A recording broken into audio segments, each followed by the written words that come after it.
My wife's dark secret was exposed at our anniversary dinner. A perfect life? If you had asked me a year ago, I would have told you I had the perfect life. A beautiful wife, a stable career, a cozy home. We looked like the kind of couple people envied. Her name is Emily. We'd been together for 8 years, married for 5. She had this way of lighting up every room she walked into. Smart, witty, warm. The kind of woman who made you feel like you were the only person in the world who mattered.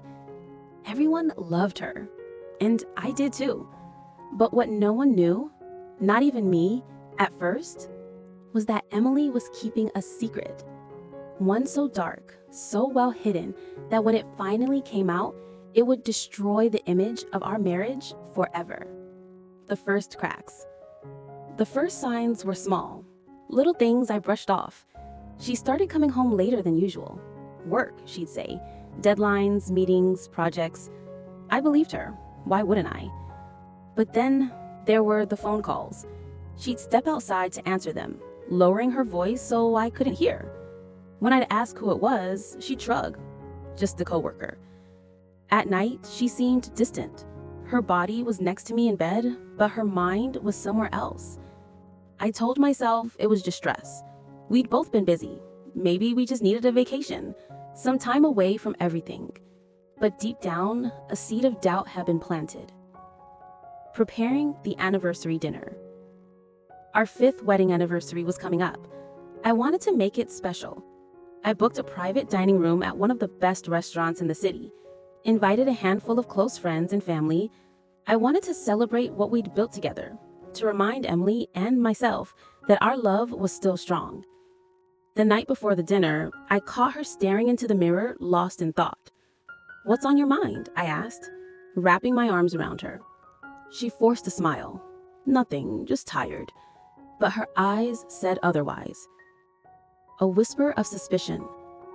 The morning of our anniversary, I found something strange. I was looking for my cufflinks when I stumbled upon a small velvet box hidden in Emily's drawer. Inside was a bracelet, beautiful, expensive looking, with tiny diamonds along the clasp. It wasn't the gift I had bought her. For a moment, I felt a rush of joy. Maybe she had bought it for me. But then I noticed the engraving, "Forever yours." And it wasn't my name. It was just an initial, D. My stomach dropped. I shoved the box back where I found it, my hands trembling. The dinner begins. That evening, the restaurant glowed with candlelight. The private room was elegant. White tablecloths, crystal glasses, a soft string quartet playing in the background. Emily looked stunning in a dark green dress. She kissed me on the cheek, smiling as if everything was normal. Friends arrived, toasts were made, laughter filled the room. For a while, I almost forgot about the bracelet, the calls, the distance. Almost. Then, midway through dinner, I noticed Emily glancing at the door. Her smile faltered every time her phone buzzed in her purse. She excused herself to take a call. Again. I followed. The call. I stepped quietly into the hallway, just far enough to hear. Her voice was low, urgent. "I can't do this right now. He's here. Everyone's here. Please, not tonight." A pause. Then, "I'll meet you tomorrow, I promise." My chest tightened. She hung up and turned, her eyes widening when she saw me standing there. "Who was that?" I demanded. She froze. "No one, just work." "Work doesn't call you at 9 at night, on our anniversary." Her lips parted, but no words came out. She looked guilty. Before I could press further, the waiter appeared, reminding us that dessert was ready. Emily quickly brushed past me, heading back to the room. I stood there, my heart pounding, the seed of doubt growing into something darker. A strange guest. When I returned, the atmosphere had shifted. A new guest had arrived. A man I didn't know. Tall, well-dressed, confident. He slid into the empty seat beside Emily as though he belonged there. She stiffened but forced a smile. "Who's this?" I asked. Emily's voice trembled. "This is Daniel, a colleague." Daniel. D. The bracelet. My blood ran cold. The toast. The room quieted as Daniel stood, raising his glass. His eyes flicked toward Emily before settling on me. To 5 years of love, and to many more. Everyone clapped, unaware of the tension choking the air. Emily's hands shook as she lifted her glass. I forced a smile, but inside, everything was unraveling. Who was this man? Why was he here? And why did his presence make Emily look like she was standing on the edge of a cliff? I didn't know. But I knew one thing. This was only the beginning. A tense atmosphere. The moment Daniel sat beside Emily, I knew the night was ruined.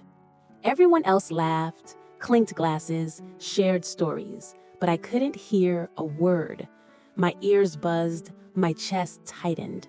I kept staring at them, at the way Emily avoided looking directly at him, at how his smile seemed just a little too comfortable, too familiar.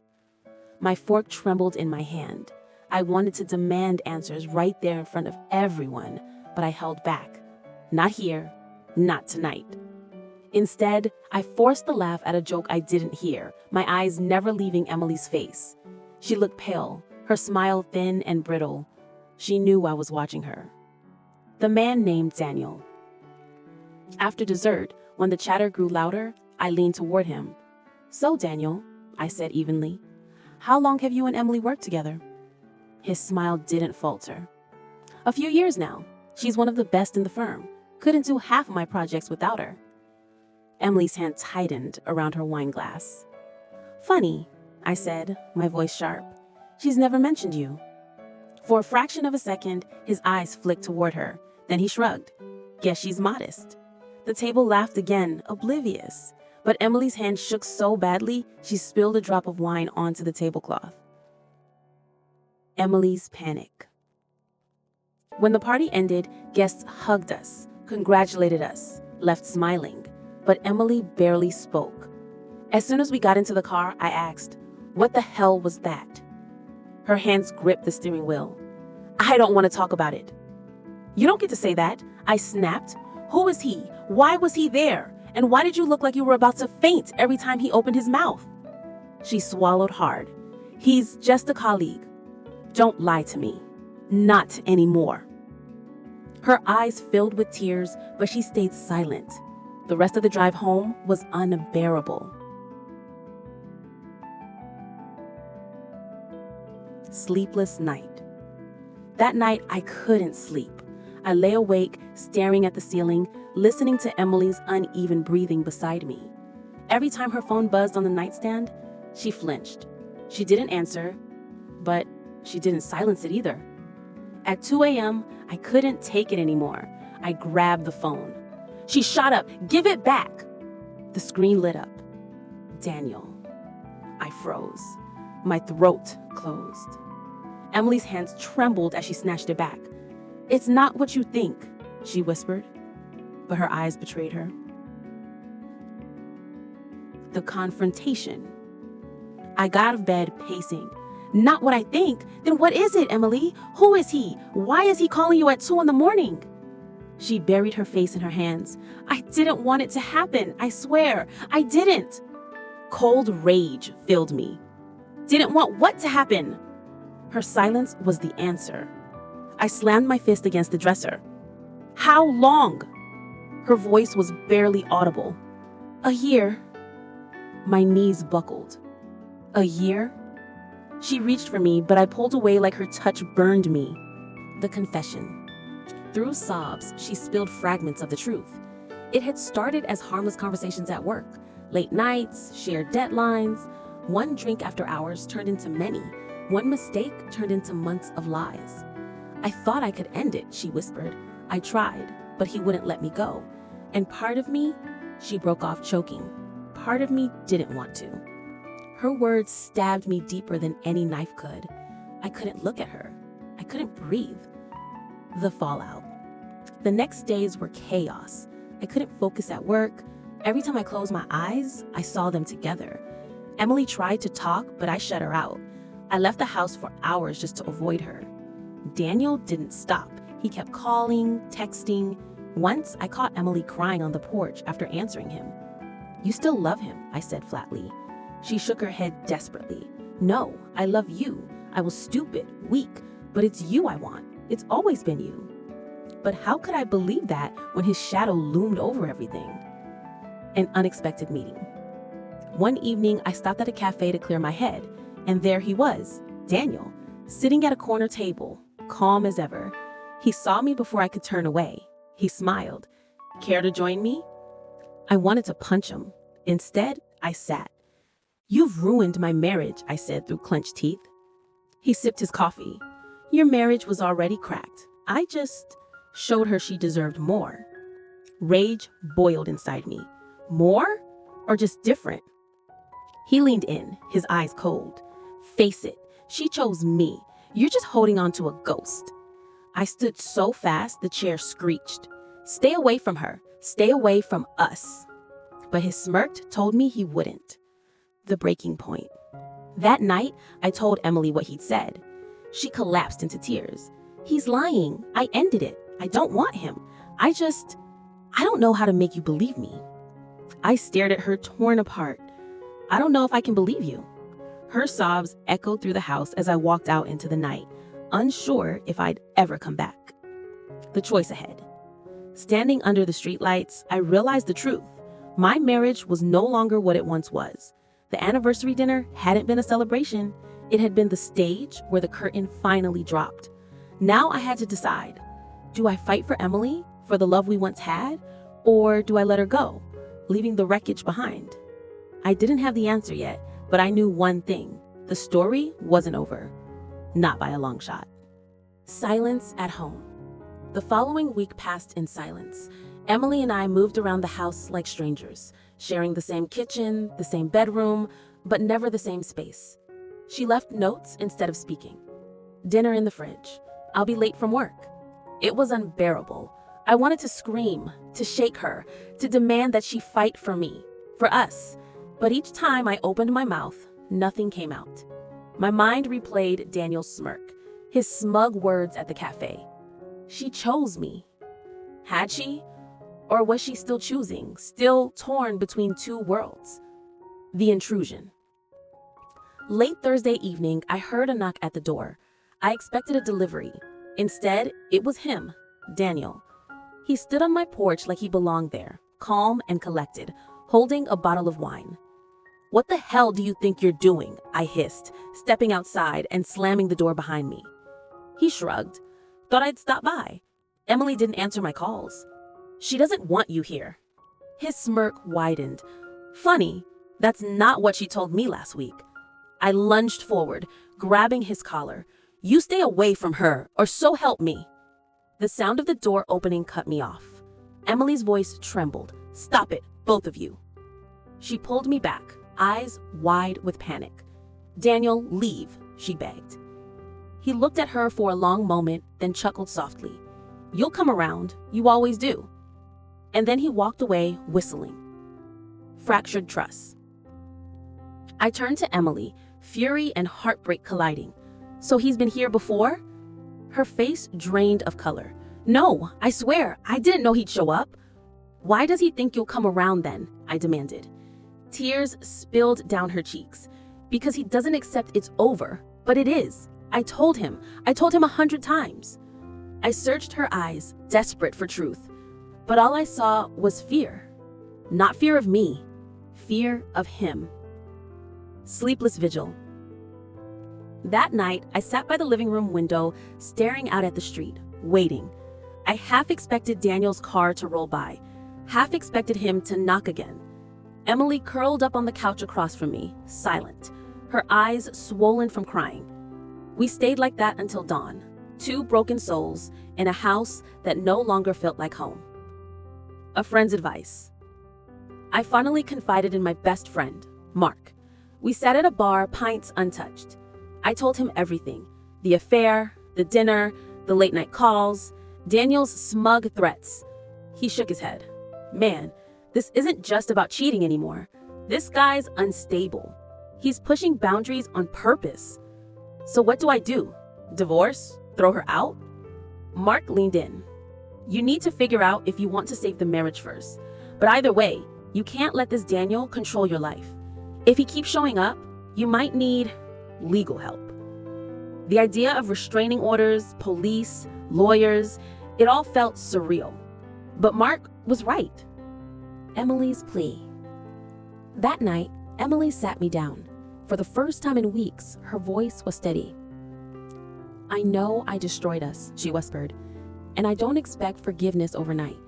But please believe me when I say I ended it. He won't let go. But I don't want him. I want you." Her words were desperate but sincere. I wanted to believe her. God, I wanted to. But trust isn't rebuilt overnight. So I told her the truth. "If you want us to work, you need to prove it.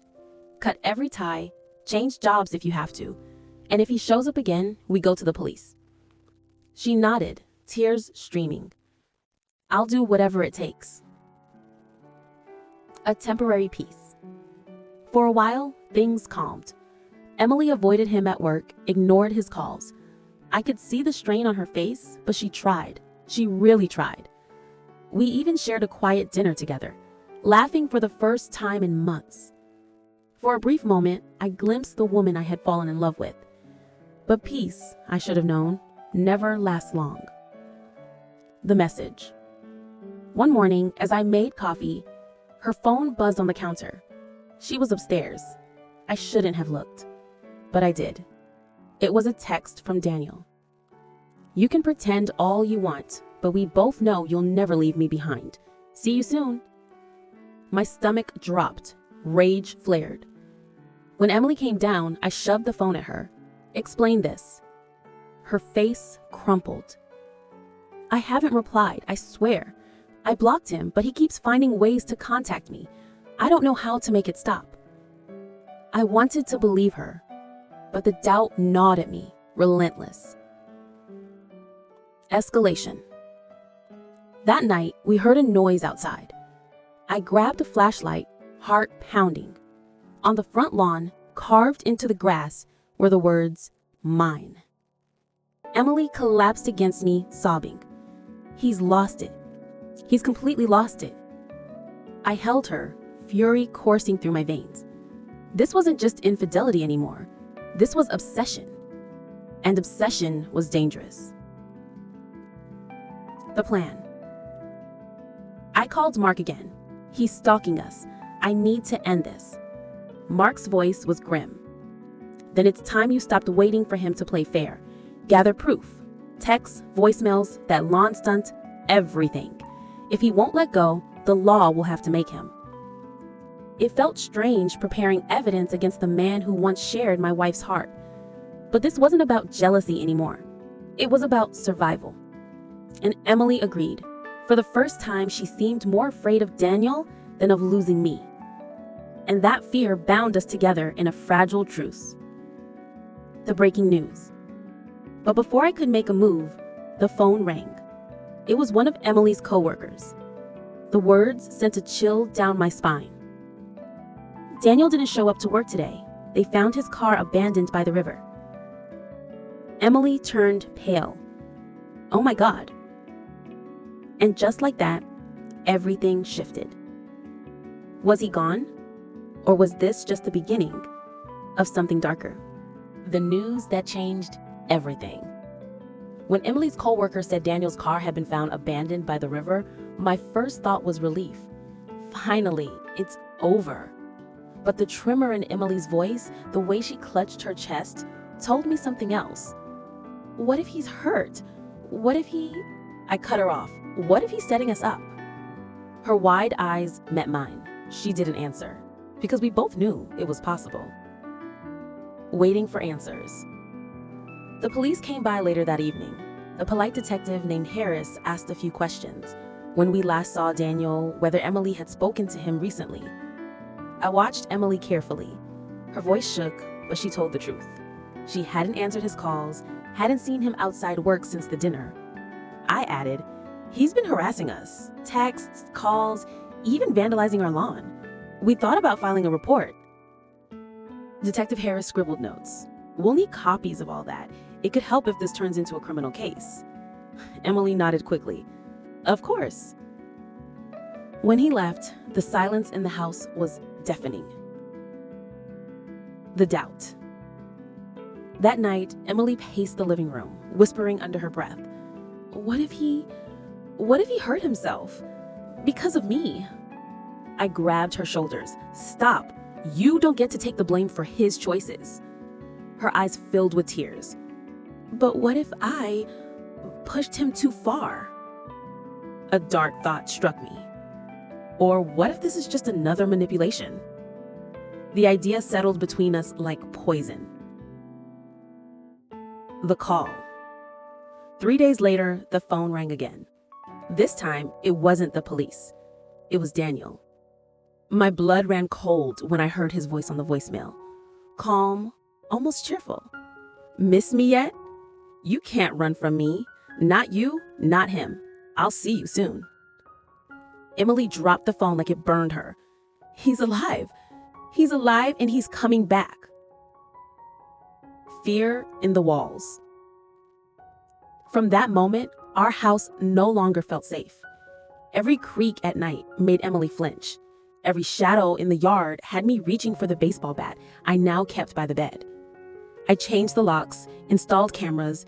Even so, sleep became impossible. One night, around 3 a.m., the motion light outside flicked on. I rushed to the window. Nothing but an empty yard. But when I checked the camera footage the next morning, my stomach turned. There he was, Daniel, standing at the edge of the driveway, staring straight into the lens, smiling. Breaking point. I showed Emily the footage. She collapsed into a chair, her hands shaking uncontrollably. "This is never going to end," she whispered. "He's not going to stop until he destroys us." For the first time, I saw real terror in her eyes. Not guilt, not regret, pure terror. And in that moment, something inside me shifted. I wasn't just a betrayed husband anymore. I was a man protecting what was left of his family. The confrontation plan. Mark was the one who suggested it. Go to the police again, sure, but you need to face him. Put an end to this. Otherwise, he'll just keep circling like a shark. It sounded insane, but the more I thought about it, the more it made sense. So I texted Daniel from Emily's phone. "Meet me, alone. No more games." The reply came within seconds. "Finally, I knew you'd come around. Tomorrow night, the river." At the river. The next night, I drove to the riverbank where his car had been found. The moonlight shimmered on the water, casting everything in a ghostly glow. He was already there, leaning against the tree, as if he'd been waiting forever. "Brave of you to show up," he said casually. "Brave of you to keep stalking my wife," I shot back. He laughed softly. "She's not yours anymore. She never was. You just filled the gap until she realized what she really wanted." My fists clenched. "She chose me, not you. That's why you're standing here alone." His eyes flashed. But deep down, she'll always crave what I gave her. And you know it." I stepped closer, lowering my voice. "If you ever come near her again, I'll end this, one way or another." For the first time, his smile faltered, but only for a second. Then he leaned in, whispering, "Be careful, friend. Accidents happen near rivers." A chill ran down my spine. I turned and walked away, every muscle in my body screaming to strike him. But I knew that's what he wanted. Back home. When I told Emily what had happened, she broke down. "I can't live like this," she sobbed. "Always waiting for him to show up, always afraid." I pulled her close, holding her trembling body. "Then we'll finish it, no more hiding. Tomorrow we go to the police with everything." She nodded, but I could feel her heart pounding like a trapped bird. The betrayal. But the next morning, she was gone. Her clothes, her phone, everything. On the kitchen counter was a single note. "I'm sorry. I have to end this my way." The words blurred as rage and panic crashed over me. She hadn't gone to work. She hadn't gone to a friend's house. She had gone to him. The race. I drove like a madman, checking every place I could think of. His apartment, the cafe, the river, nothing. Finally, my phone buzzed. A message from an unknown number. A picture. Emily, standing with Daniel, her face pale, eyes wide with fear. The caption chilled my blood. "One of us walks away tonight. Choose wisely." The desperate chase. My hands gripped the steering wheel like my life depended on it. Emily had disappeared. Her phone was off. Daniel had left a message that made my blood run cold. I drove to every place I could think of, the river, the cafe, his apartment, but it was useless. And then, finally, a tip. A bridge on the outskirts of town. A call from an anonymous number. If you want her alive, come now. Don't call the police.